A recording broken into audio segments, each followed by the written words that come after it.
Naam, shukran sana mpenzi mtazamaji. Ni siku nyingine njema na teule ambapo tunakutana papa hapa katika runinga ya Mwanzo TV. Karibu tayari kabisa kuweza kukufahamisha yanayojiri Afrika Mashariki na duniani kote ndani ya kipindi Mwanzo Habari.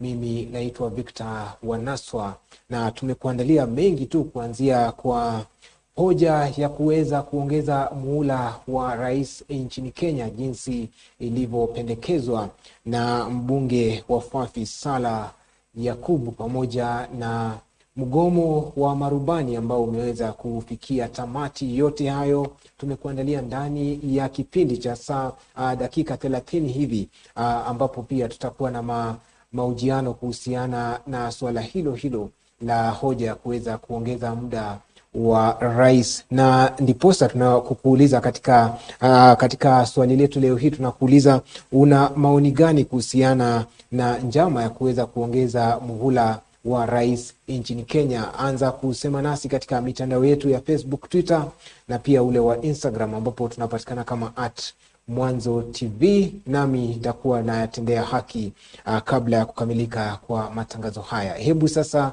mtazamaji, tuanze matangazo haya na hoja hiyo ya mbunge wa Fafi Sala Yakubu ya kuongeza muhula wa rais. Imeanza kupokea upinzani mkali kutoka kwa muungano wa Azimio Sawa na wabunge wa Kenya Kwanza. Hoja hiyo inalenga kufanyia katiba marekebisho ili rais awanie kiti hadi kufikia miaka 75, kinyume na sasa ambapo sheria inaruhusu ambapo rais anaruhusiwa kuwania kwa mihula miwili pekee, muhula mmoja ukiwa na miaka 5.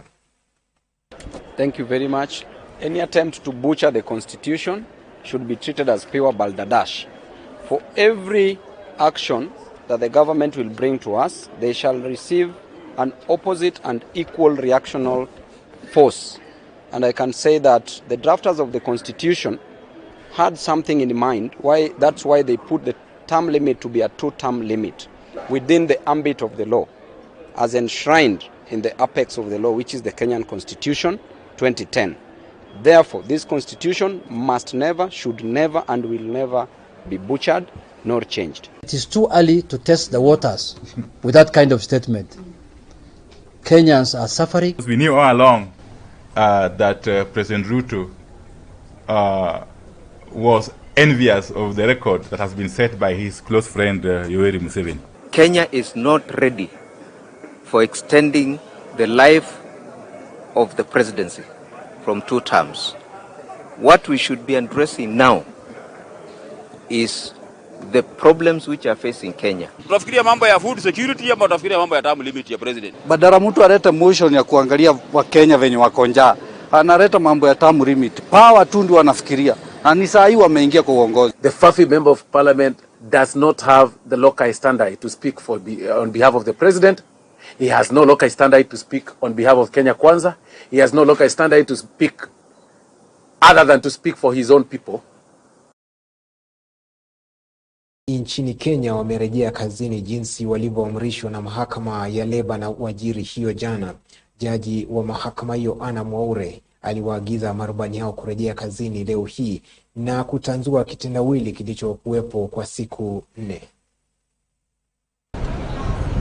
Baada ya kukwama katika uwanja wa ndege wa Jomo Kenyatta kwa siku 4 mfululizo, sasa huenda wasafiri wa shirika la Kenya Airways wakaelekea maeneo tofauti ambayo walilenga kufika. Hii ni baada ya mahakama ya leba na uajiri kuamuru marubani kurejea kazini mara moja.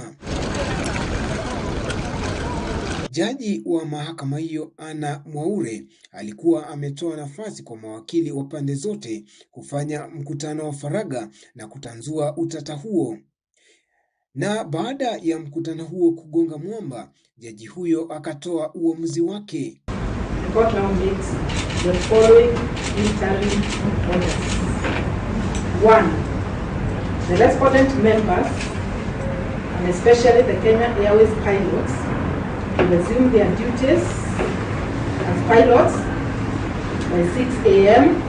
on 9th November 2022 unconditional. 2.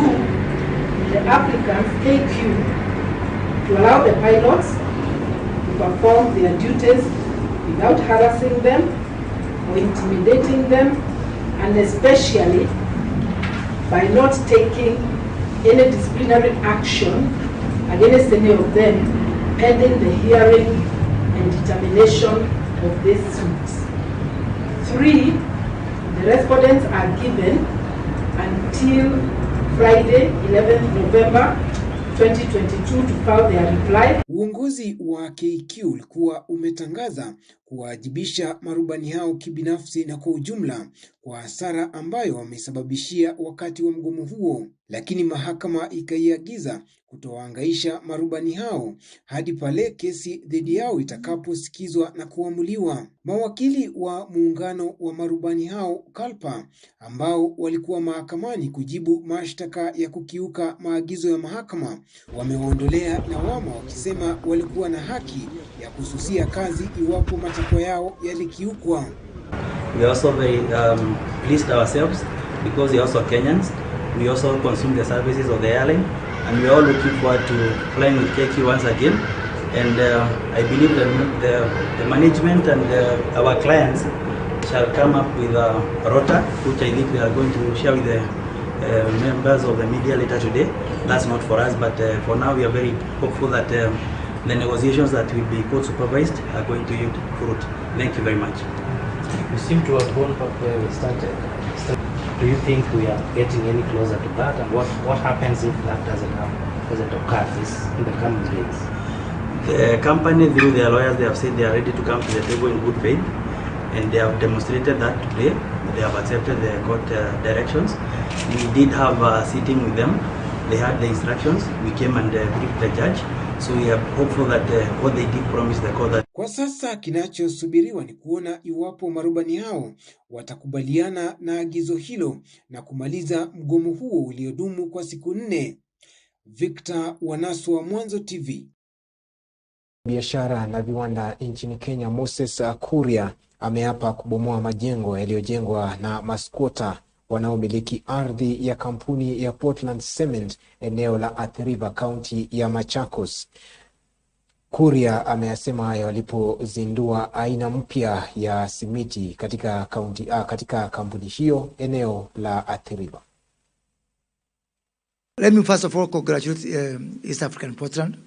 I want to agree with my peers that indeed the last 12 months, most of us were giving up on East African Portland. I will not lie to you. But you've given us a chance, a hope that things can be better.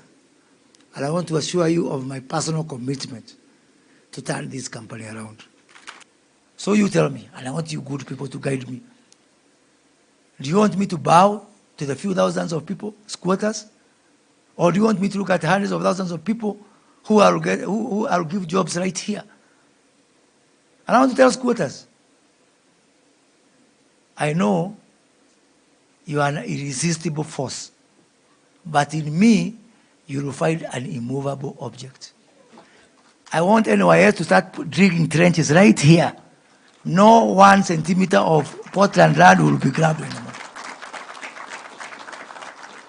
Sasa jameni, kama hii shida ya maskota Moses Kuria hawezi tatua, hii Kenya nani anaweza tatua shule? This will be the end of squatting in our public land. Alafu you will come to me, we are hakuna mtu anaelewa hustlers kuliko sisi. Sisi ndio mahustlers original. So don't tell me that you are oppressing hustlers.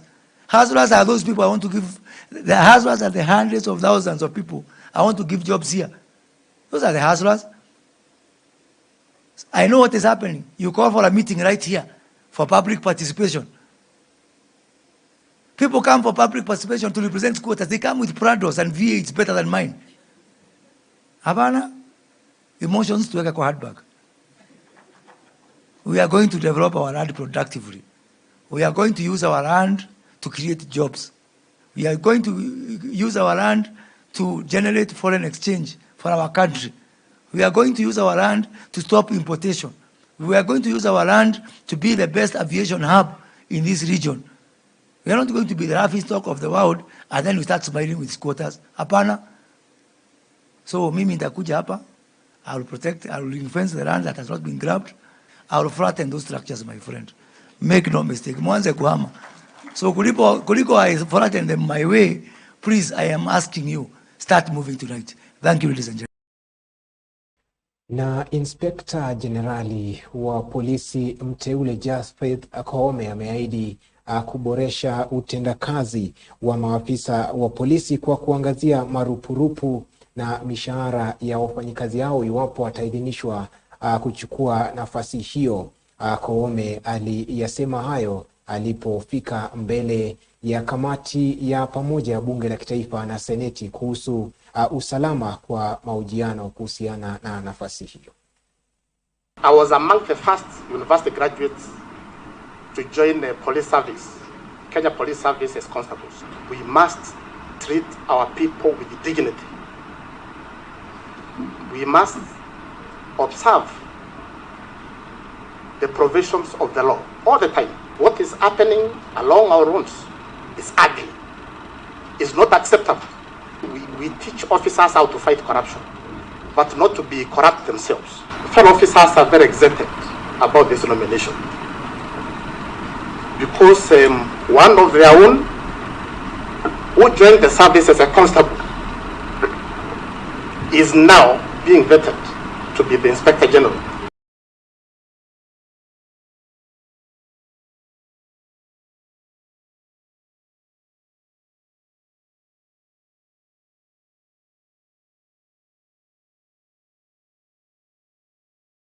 Taifa za Uganda na Zimbambwe zimetangaza kurusha satelaiti zake za kwanza za nano angani katika jitihada za kusaidia kukusanya data, kufuatilia majanga, kuimarisha kilimo na kuimarisha ramani ya madini.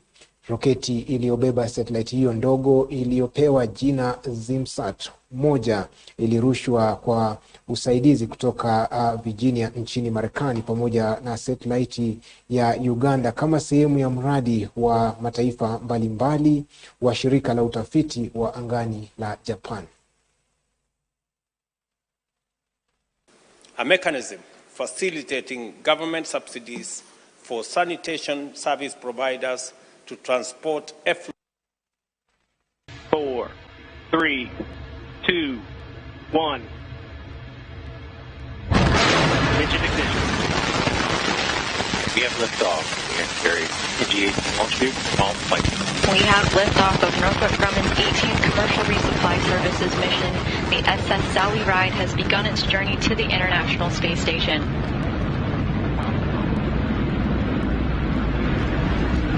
The first stage is performing nominally so far.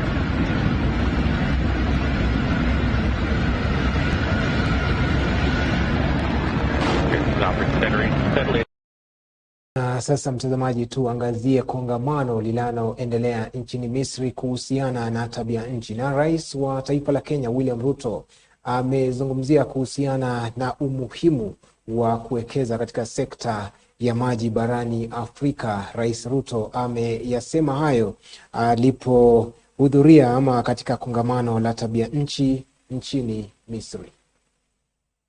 A mechanism facilitating government subsidies for sanitation service providers to transport effluents from remote residential areas to city waste treatment plants is important. It guarantees effective treatment and connections, and also connects the residential sector in urban as well as rural areas to national sewer systems, ensuring that all wastewater is discharged into national waste management sites. The time has come for African countries to enact climate-resilient policy frameworks and institutional mechanisms that encourage stakeholders to share data and information. Such arrangements would accelerate the identification of available water resources and facilitate the participation of relevant public and private institutions. This is critical in promoting the sustainable management of water for various uses, including but not limited to domestic, industrial, agricultural, and even wildlife. States should ensure that the implementation and enforcement of water resource management regulatory frameworks is sound, aligned with public interest, promotes the adoption of innovative water governance practices, and effectively coordinates responsible authorities, levels of government, and relevant stakeholders. Excellencies, ladies and gentlemen, literally, water is life. Water sector governance is vital. The need for robust stakeholder engagement, monitoring and evaluation of water policies and research is therefore essential. Likewise, mainstreaming integrity and transparent practices across water institutions and decision-making frameworks is indispensable for greater legitimacy and trust in water sector governance. I consider this forum a significant step in our journey towards entrenching sustainable water sector governance to support human well-being, the pursuit of prosperity and security across Africa. I therefore commend you all for your participation and appreciate all efforts in convening this very important engagement. I thank you. Tuelekee nchini Tanzania, mtazamaji. Na jeshi la polisi mkoani Mwanza linawashikilia watu 15 kwa tuhuma za mauaji, akiwemo mtu mmoja ambaye anahusishwa na tukio la kumkata mkono mtu mwenye ualbino kwa jina Joseph Mathias, aliyekuwa mkazi wa kijiji cha Ngula wilayani Kwiba, eneo la Mwanza, ambaye aliweza kukatwa mkono na kuvuja damu hadi kufariki tarehe 5 mwezi huu wa Novemba.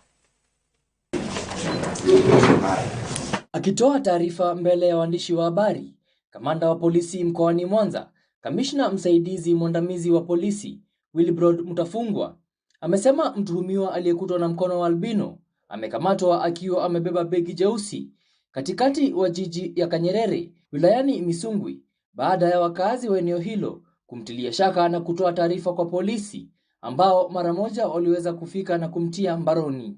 Tuliweza kuwapata kwa sababu tukio hilo lilitendeka mchana kweupe na lilishuhudiwa na pamoja na watu wahuni waliofanya hivi, lakini watu wema walijitokeza na kueleza jinsi walivyoshuhudia. Aidha, kamanda Mutafungwa ameelezea tukio la mama mmoja, Gertrude Doto, ambaye ameuawa na watu wenye hasira kali katika kijiji cha Ikona, kata ya Buzila Soga, wilayani Sengerema, na namna ambavyo wamewatia mbaroni kwa tuhuma hizo. Kutokana na tukio hili la kikatili, jeshi la polisi mkoa wa Mwanza tulifanya misako pia na kufanikiwa kuwatia mbaroni watuhumiwa 14 ambao ni wakazi wa kijiji hicho cha Ikoni B, ambao hao ndio walihusika moja kwa moja katika tukio hili la kikatili la kumshambulia mama huyo, kisha kumchoma moto na kubomoa kabisa nyumba yake. Kutokana na tukio la Joseph Mathias aliyekatwa mkono, mkuu wa mkoa wa Mwanza Adam Malima ametoa maagizo kwa kamanda wa polisi mkoani Mwanza kuhakikisha wahusika wote wanakamatwa na kufikishwa kwenye vyombo vya sheria. Sasa mimi nimesema tumekubaliana na afande Mutafungwa kwamba kila mtu aliyehusika, kwa hata yule aliyebeba pikipiki kumtoa Ngula kumkimbiza kumpeleka Msungu, naye anahusika. It's a chain. Haiwezi kawa huyo mtu mmoja tumemkamata na mkono wake hakuna. Kwa hiyo nakuombeni, na kwa maana hiyo ombi langu kwa kamanda Mutafungwa na kwa wananchi wa mkoa wa Mwanza wakimjua, nimesema kuanzia mnunuzi, kuanzia mgombea, kuanzia sijui nani, yoyote anahusika hapo, wote tunawahitaji wote. Hata hivyo, mkuu wa mkoa wa Mwanza anasema kamwe serikali haiwezi kukaa kimya wakati wakazi wa mkoa huo wanaishi kwa hofu. Hivyo lazima sheria ichukue mkondo wake. Sitoruhusu mwananchi yoyote Mwanza aishi kwa mashaka kwa sababu ya rangi ya ngozi yake. Sasa tukianza kutengeneza mazingira kwamba albino anaogopa kukaa Mwanza, hiyo mimi situkubali. Kwa hiyo hii naitaka iwe kesi ya fundisho. Kwamba siku nyingine mtu akiambia bana albino huyu twende tukachukue mkono wake, sisi tukachukue kiganja chake, yuko Mwanza, unauliza yuko wilaya gani? Yuko Sengerema. Huko achana naye. huko Mwanza hapana. Balaa lake ni kubwa. Kesha message hii ifike kote kwamba kila mtu ana haki ya kuishi kwa raha na amani bila kubugudhiwa. Kukamata kwa muuaji huyo na watuhumiwa wengine kunatokana na agizo la uongozi wa mkoa wa Mwanza kuagiza jeshi la polisi kuhakikisha ndani ya siku 7 mtuhumiwa wa tukio hilo awe amekamatwa, jambo ambalo limetekelezwa na polisi kabla ya siku hizo.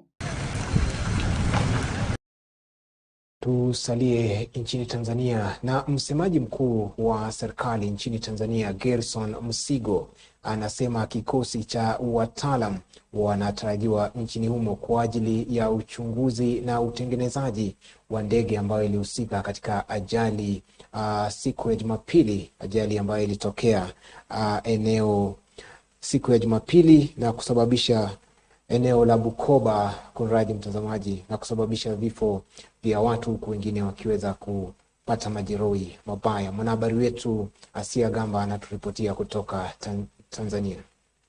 Msemaji mkuu wa serikali nchini Tanzania Gerson Msigwa amesema timu ya wataalamu kutoka kampuni ya ATR-42 ambayo ndiyo watengenezaji wa ndege hiyo wanatarajiwa kuwasili leo sambamba na wataalamu waliopo nchini kwa ajili ya matengenezo ya ndege hiyo. Msigwa amesema kitengo maalumu cha uchunguzi wa ajali za anga kimeanza kazi na kifaa cha mawasiliano ambacho ni muhimu kwa ajili ya kufanikisha uchunguzi huo kimepatikana.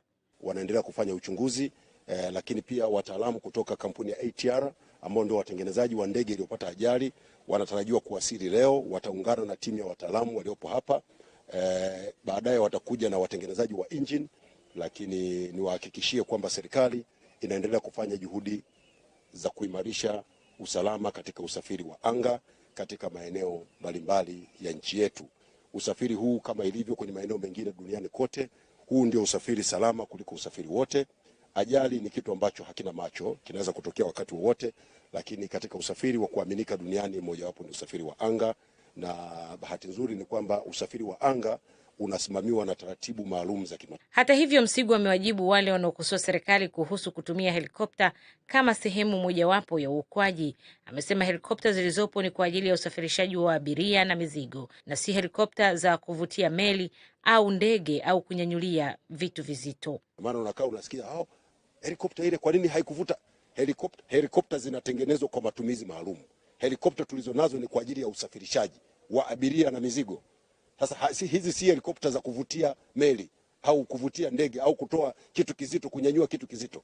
Ndege ya Precision Air ilipata ajali katika ziwa Victoria Novemba 6 mwaka huu na kusababisha vifo vya watu 19 huku 26 wakiokolewa. Ndege hiyo ilipata ajali baada ya kushindwa kutua katika uwanja wa ndege wa Bukoba mjini kutokana na hali mbaya ya hewa na kuanguka katika ziwa Victoria. Athi River, Mwanzo TV. Kumbuka tulikuuliza una maoni gani kuhusiana na njama ya baadhi ya viongozi wa muungano wa Kenya Kwanza kujaribu kuongeza muda wa urais nchini Kenya. Anza kusema nasi katika mitandao yetu ya Facebook na Twitter ambapo tunapatikana kama @Mwanzo TV, nami ndakuwa na yasoma kabla ya kukamilika kwa matangazo haya. Tusonge mbele mtazamaji. Na chama cha upinzani nchini Tanzania Chadema kimependekeza kubuniwa kwa mamlaka kamili chini ya Wizara ya Ulinzi kwa ajili ya kushughulikia majanga.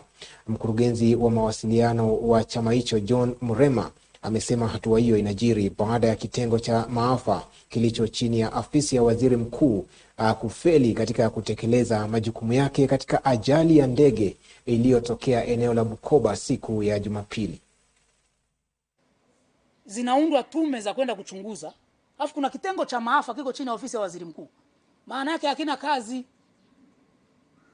Ajali ya ndege imetokea Bukoba, kitengo cha maafa chini ya ofisi ya waziri mkuu kilichofanya kikubwa ni jana kutafuta mahema, majeneza na kuandaa uwanja wa Kaitaba kwa ajili ya kuaga marehemu. Chama kikuu cha upinzani nchini Tanzania, chama cha Chadema, kimesema kitengo cha maafa kilicho chini ya ofisi ya waziri mkuu nchini humo kimeshindwa kufanya kazi yake kwenye ajali ya ndege iliyotokea Bukoba, hivyo kitengo hicho kinapaswa kuvunjwa.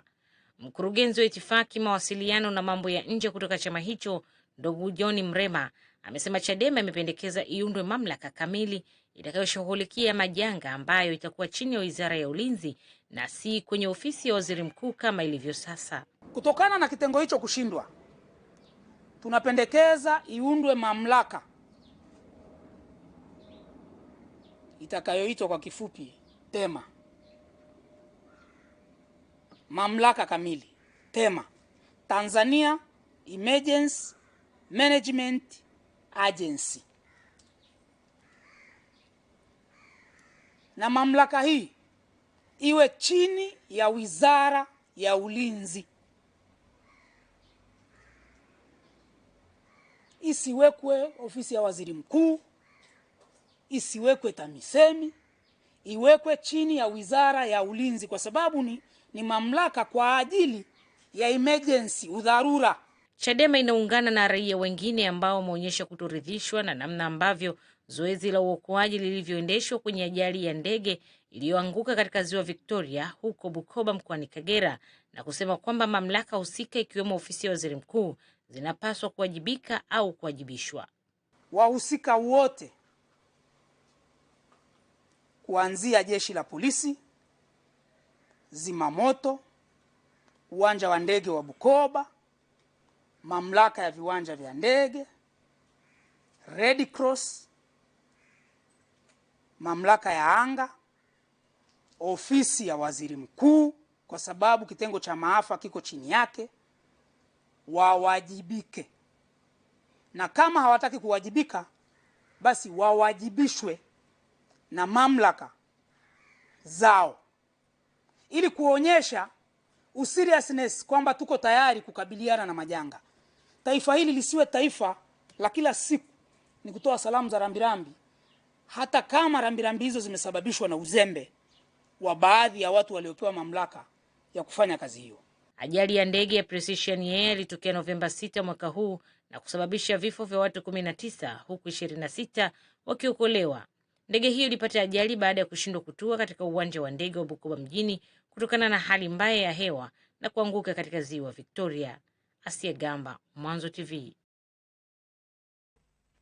Naam, shukrani sana Athi River kwa taarifa hiyo maridhawa kabisa. Na mtazamaji, kumbuka hapo awali nilikuwa nimekuuliza kuhusiana na una maoni gani kuhusiana na njama ambayo imepangwa na kudokezwa na mbunge wa Fafi Yakub Sala, ambaye anasema kwamba kuna mipango ya kuweza kuongeza muhula wa urais nchini Kenya. Tulikuwa tumekupa uweze kututumia au kusema maoni yako katika mitandao yetu ya Facebook na Twitter, na wengi wameweza kusema nasi. Hebu ni some tu baadhi ya wale ambao waliweza kutupa maoni yao kuhusiana na hoja hiyo.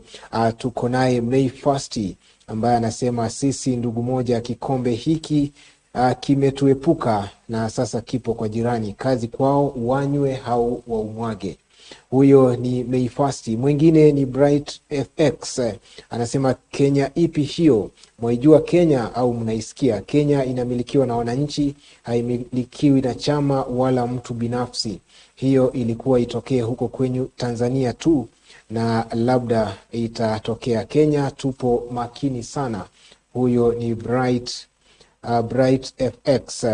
Na mwingine ni Michael Mena ambaye anasema atake asitake only in Kenya. Ni baadhi tu ya maoni ambayo zimeweza kutolewa na wewe mtazamaji kuhusiana na ile njama ambayo inapangwa na baadhi ya viongozi nchini Kenya kuweza kuongeza muhula wa urais. Kumbuka kulingana anayependekeza hoja hiyo ni kwamba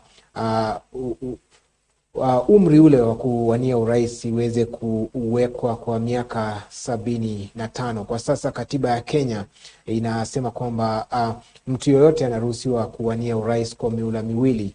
Muhula wa kwanza ukiwa na miaka 5, muhula wa pili ukiwa na miaka 5, yote pamoja ikiwa ni miaka 10. Kwa hivyo kiongozi yoyote urais kulingana na katiba ya sasa nchini Kenya anaruhusiwa kuongoza kwa miaka 10, ila kwa sasa kuna mapendekezo kwamba katiba ya Kenya ifanyiwe marekebisho na kuweza kumwezesha yoyote kuwania urais hadi atakapofikisha miaka na ni mjadala ambao utaweza kuendelea nchini Kenya kwa muda kuhusiana na hoja hiyo. Tumeona upande zote mbili, kwa maana ya upinzani wa Azimio na upande wa serikali wa Kenya Kwanza ukiweza kujitokeza na kupinga hoja hiyo, upande wa serikali ukijitenga na hoja hiyo ambayo iliwasilishwa na mbunge huyo wa Fafi. Hivyo basi ni taarifa ambayo tutakuwa tunafuatilia kiukamilifu ama kwa karibu sana, na kuhakikisha kwamba tunakuletea katika taarifa zetu za hapo baadaye. Ila kwa sasa, mtazamaji, niseme shukrani sana kwa kuweza kutenga muda wako kutazama taarifa za Mwanzo Habari siku hii ya leo ya tarehe 9 mwezi Novemba mwaka wa 2022. Kwa wote, kwa niaba ya wote ambao waliweza kufanikisha kwa njia moja au nyingine matangazo haya kuweza kukufikia, na kutakia siku njema. Tukutane ifikapo saa 3 usiku kwa taarifa za kutwa nzima. Mimi naitwa Victor Wanaswa. Kwaheri kwa sasa, mtazamaji.